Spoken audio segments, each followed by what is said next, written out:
right, diving into the simplest way to tackle your weight loss journey.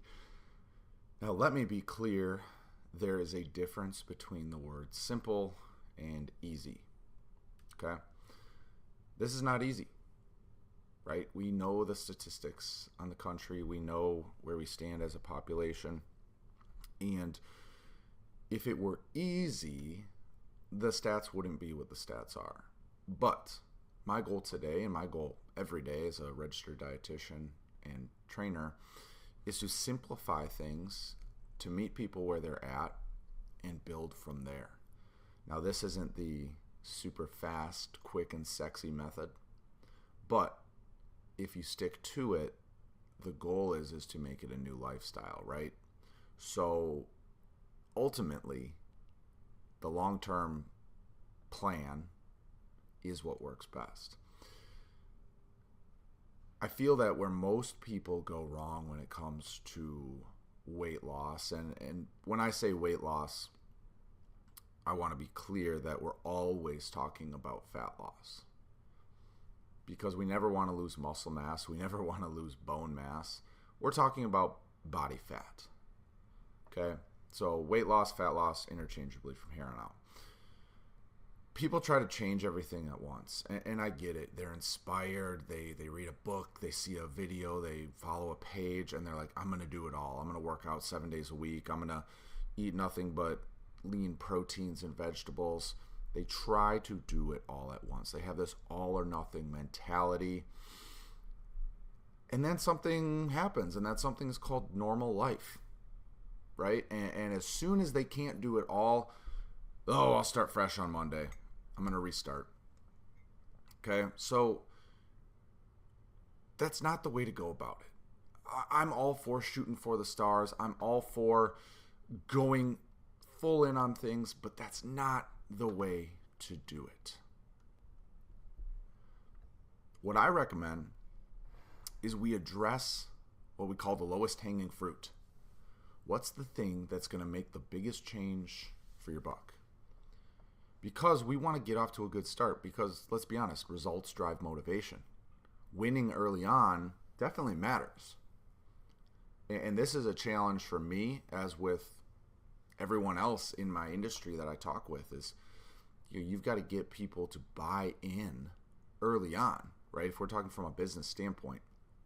So we want to say, okay, what's the one thing that we can work on right now to get you moving in the right direction and show that we can improve your health? Why do we start with the lowest hanging fruit? Because most people already know what to do. It's not about knowledge. It's not about just telling someone, do this, right? It's execution. We need to build momentum. We need to build results. And one of my favorite lines, I use this so much in my posts, in my articles, in my videos, is that little hinges swing big doors, right? I love analogies. You can have these massive doors. I mean, you go to any European country and you go to these beautiful old churches that have these massive doors, but the hinges are small. Okay, so little changes can make big movement. So where do we look? The 3 most common, lowest hanging fruit areas. Let's start with number 1. Liquid calories. And yes, that includes alcohol. Liquid calories just don't fill you up. They don't add to satiety or fullness. And if you are getting liquid calories multiple times per day, this can be in the upper hundreds, if not thousands, of calories. And this can start first thing in the morning if you love yourself a good latte coffee drink, right? I mean, even in my coffee, I put a little bit of 2% milk, and I put a little bit of collagen powder. Coffee is pretty much no calories. But still, I mix that stuff in there, and it's about 80 calories. Now, no big deal. But then what if we have some fruit juice for breakfast? Then what if we have a shake later? And yes, even if it's a protein shake, And I'll touch on that here in a second. And then we have maybe a glass of wine or two with dinner. And then maybe we have a little, pick me up later or before that. I don't know. It's just, it comes down to, if you can stop drinking calories, you can make huge changes. If that's what you do. If you're sitting here and you're like, Mike, I don't drink my calories. Well, then hold on. We'll get there. Alcohol's a huge one too. Alcohol is empty calories. We know this. Okay? And my Wisconsin folks are not going to like this, but alcohol is, in fact, a poison. Now, I still choose to drink alcohol on occasion, but we got to be real that it's a poison. It's a toxin in your body. Your body has to divert resources to metabolize alcohol. And so that's why alcohol is not necessarily what we call a fat storage source, but it's a fat burning suppressor. It slows down your fat burning process because your body has to say, hey, we got to metabolize this stuff. The body fat can wait. So the more frequently you drink alcohol, the harder it is to lose fat. That's just a fact.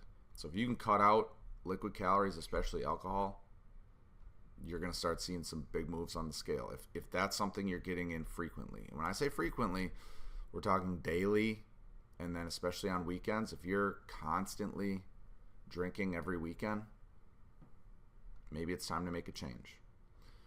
Number 2, mindless snacking and unstructured eating. This is where things sneak in, just like with the liquid calories. It doesn't need to be like a 500 calorie bomb, but 50 here, 60 there, 80 there, it adds up. You know, you walked by the pantry, you grabbed a little bit of this. You've got a bowl of nuts out on the counter, you grab a little bit of that. Your kid didn't eat their last chicken nugget. Can't let it go to waste. Nighttime snacking. You know, most people don't overeat at meals, truly. They overeat between meals.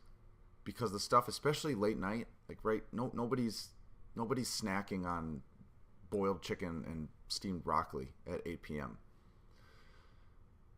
So if you are someone who is a grazer and you like your snacks, my challenge to you is this. Just for one day, carry around one of those big gallon Ziploc bags, and every time you would normally grab a little bit of bite of this, a little bit of handful of that, finish that off your kid's plate, instead of putting it in your mouth, put it in this gallon Ziploc bag.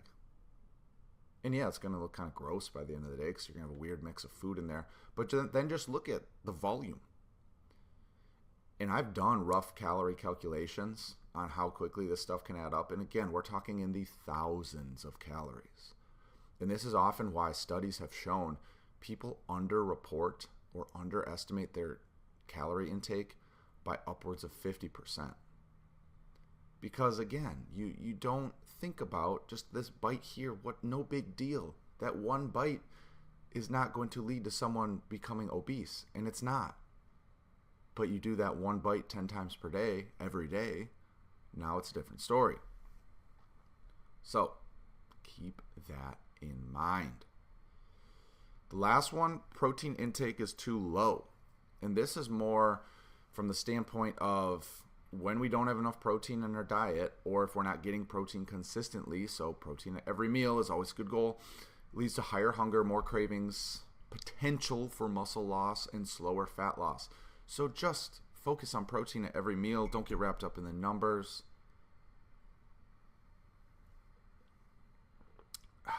Coffee swig. The meal structure.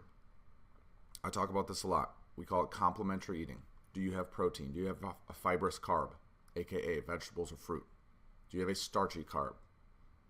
Rice, potato, sweet potato, oats, right? True whole grain. And yes, I know that potato is not a grain, but it's a whole starchy carb and some healthy fats. If protein is too low and you're finding yourself constantly hungry, you're not satisfied by meals, this is where you got to look. Get your protein up. And now the real challenge is, okay, Mike, we've listed out those 3 things. But now what? How do we change? I say this all the time. We live in the information age, right? Where sometimes we have too much information. and people just overanalyze things instead of taking action. Most people already know their weak spot. Most people already know where they struggle. The challenge becomes behavior change. How do we actually change this behavior that I've been doing for 20 years, 30 years, 40 years, 50 years? Right? It's become ingrained in my lifestyle. And this is where it really matters. So going back to the start where I say people try to do too much at once. Pick one habit. So look at those 3 common areas of low-hanging fruit. Are any of those true for you? And be honest. Sometimes the truth hurts. But are any of those true for you? And now you got to pick one. Which one are you most confident that you can execute? Then make your goal a SMART goal, right? Specific, measurable, yada, yada, yada. Make it specific, not drink less calories. It could be, if you're doing 3 to 4 calorie-filled beverages a day, then you say, okay, I'm going to go to 2. I'm going to have no more than 2 calorie-filled beverages every day. Do that for a little while, then change it to 1, then change it to none. But make it more easy to conceptualize. Make it easy to quantify. Breakfast. I'm going to eat breakfast. No. I'm going to eat 30 grams of protein at breakfast. If that's your meal where you're constantly finding yourself low in protein, which is a lot of people. If it's vague, if you leave it open-ended, you're more likely to be like, meh, I did okay. No. Is it measurable? Make it a yes or no. Did I succeed? Yes or no. Pass, fail, right? Then set yourself up with a schedule. 14 days, 2 weeks. Track it. Like, write it out. Make boxes that you can physically check mark, or make it a calendar. And on that first day, write, for these 2 weeks, I'm going to do X, Y, and Z. And then, did I do it? Yes or no? Green check mark, big red X. Can you hit 12 out of 14? Great. If you hit 12 out of 14, change the goal. Again, go from 2 beverages to 1. Add another goal. And frankly, 2 weeks is kind of quick. So if you're not comfortable yet, that's fine. Do a whole month. But then build off of it. Don't do a goal and then do a totally different goal the next month and go back to the old habit. Like, build upon that. We're talking about changing your lifestyle here. We're talking about changing ingrained habits. So build upon that. Physically track it. Physically and visually. I got a whiteboard off to my right here. I've got notes here. I've got check boxes over here. I'm a big fan of checking things off. So in closing, ask yourself, right? What obvious habit am I avoiding? What do I need to be real with myself? Is it beverages, alcohol, mindless snacking, protein, lack of structure? Pick one. Just one. Execute it. 2 weeks minimum. Let your results create the momentum for you. And just remember, at the end of the day, little hinges can swing big doors.